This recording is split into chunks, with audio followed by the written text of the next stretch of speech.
আপনারা যেটা বলছেন, প্রার্থী রাজনৈতিক দলের একটাই করণীয়, আমরা নিয়ম কানুন মেনে নির্বাচন করবো। আমি একটা সহজ কথা বলি, সহজভাবে বলে দিলাম। এটা নিয়ে ডিবেট করারও আমি কোনো কিছু দেখি না, বা এটা নিয়ে কেউ বলবে যে আমি গায়ের জোরে গিয়ে নির্বাচন করবো, এই যুক্তি কিন্তু কেউ দিতে পারবে না। তো কাজে it's an obvious thing, number one. তারপর দ্বিতীয় বিষয়টাতে আসি। আপনারা বলছেন যে তফসিল ঘোষণার পর আচরণবিধি প্রতিপালন, এটা তো করতেই হবে। মানে স্বাধীনতা মানে তো এটা নয় যে আমি যা খুশি তাই করবো। স্বাধীনতা তো এর কিছু নিয়ম কানুনের ভিতরেই তো স্বাধীনতা। কাজে সেই হিসাবে যদি আমরা বলি যে তফসিল ঘোষণা পরে, তফসিল তো আপনারা করে ফেলেছেন, গ্যাজেট নোটিফিকেশন হয়ে গেছে গত 10ই নভেম্বর, 10ই নভেম্বর গ্যাজেট নোটিফিকেশন হয়ে গেছে।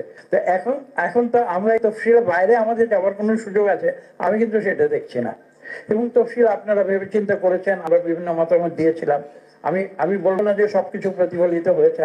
আমরা যে সাজেশন গুলো দিয়েছিলাম কিছু হয়তো প্রতিফলিত হয়েছে, কিছু প্রতিফলিত হয়নি। আপনারা বিভিন্ন লোকের মতামত নিয়ে সবার সবকিছু একটা একটা ইয়ে করে মিলমেশ করে একটা কনসেনসাসের ভিত্তিতে হয়তো একটা কিছু করেছেন। তো এখন যেটা হয়েছে, তফসিল ঘোষণার পর সে আচরণ বিধি তো আমাদের জন্য অবশ্য পালনীয়। এইটাই আমি সত্যিকার অর্থে কিন্তু কোনো আলোচনা বা ডিবেটের আমি কোনো স্কোপ দেখি।